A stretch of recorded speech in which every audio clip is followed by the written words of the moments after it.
Salut tout le monde, petite vidéo sur mon bro du moment, j'ai nommé Zig. Alors, en fait, je voulais présenter un petit truc qui m'a bien sauvé la vie, entre guillemets, et qui est vraiment, je pense, la feature de Zig qui est incroyable. Marcel, à la Bibliothèque nationale de France. On passe au chapitre suivant. Alors, pour ceux qui ne sont pas familiers avec Zig, je vais déjà commencer par les bases. Dans ce langage, on va pouvoir choisir l'allocateur mémoire que l'on veut utiliser. Il y a différents allocateurs mémoire en fonction de ce qu'on a besoin, etc. On a même un allocateur mémoire qui fonctionne un peu comme un garbage collector. Donc c'est plutôt pratique et ça permet également d'écrire des applications extrêmement efficaces en termes mémoire, extrêmement rapides également. Bun par exemple, le runtime JavaScript, est écrit en Zig. Comme Noël, je m'en fous. Pâques, je m'en fous. Le Ramadan, je m'en fous.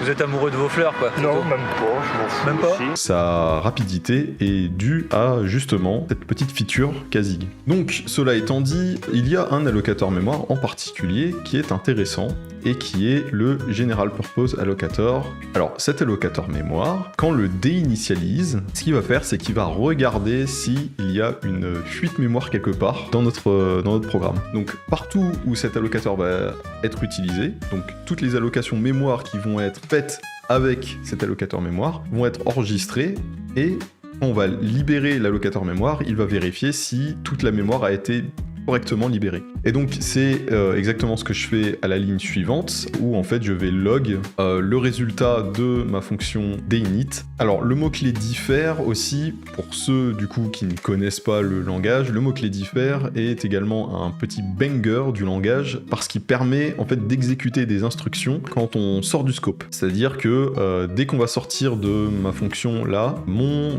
stdlog va s'exécuter et en l'occurrence mon d'init aussi. Cet allocateur mémoire, je vais le passer d'objet en objet et je vais l'utiliser en gros comme allocateur mémoire général pour tout mon programme.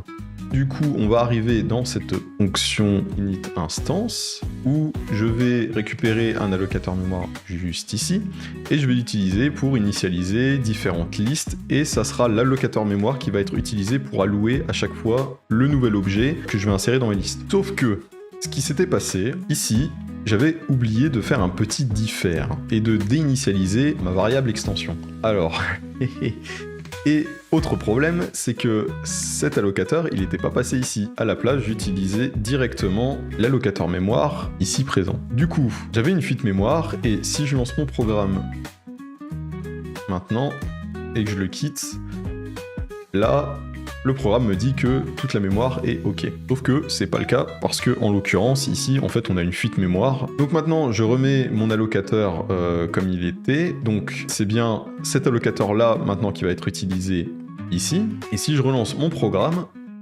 je le referme, boum, j'ai bien une erreur, et là j'ai la stack trace avec l'endroit exact de où se trouve ma fuite mémoire. Plutôt où se trouve l'allocation mémoire qui n'a pas été libérée. En l'occurrence, il va me dire que c'est ma ligne 34, donc ici j'ai une allocation mémoire qui n'a pas été libérée. Et ce qui est absolument incroyable, parce que ça permet d'éviter d'avoir à chercher pourquoi est-ce qu'on a une fuite à tel endroit ou à tel autre, etc.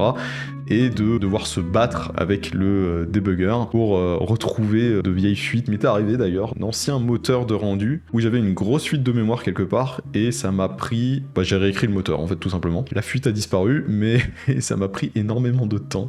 Enfin voilà, c'est juste l'une des features parmi tant d'autres que ce langage offre. C'est une merveille. Le langage est tellement simple et en même temps il possède tellement d'outils. On se demande pourquoi Rust ne fait pas la même chose. Petite crotte de nez gratuite. En tout cas, je vous souhaite une excellente journée et je vous dis à la prochaine.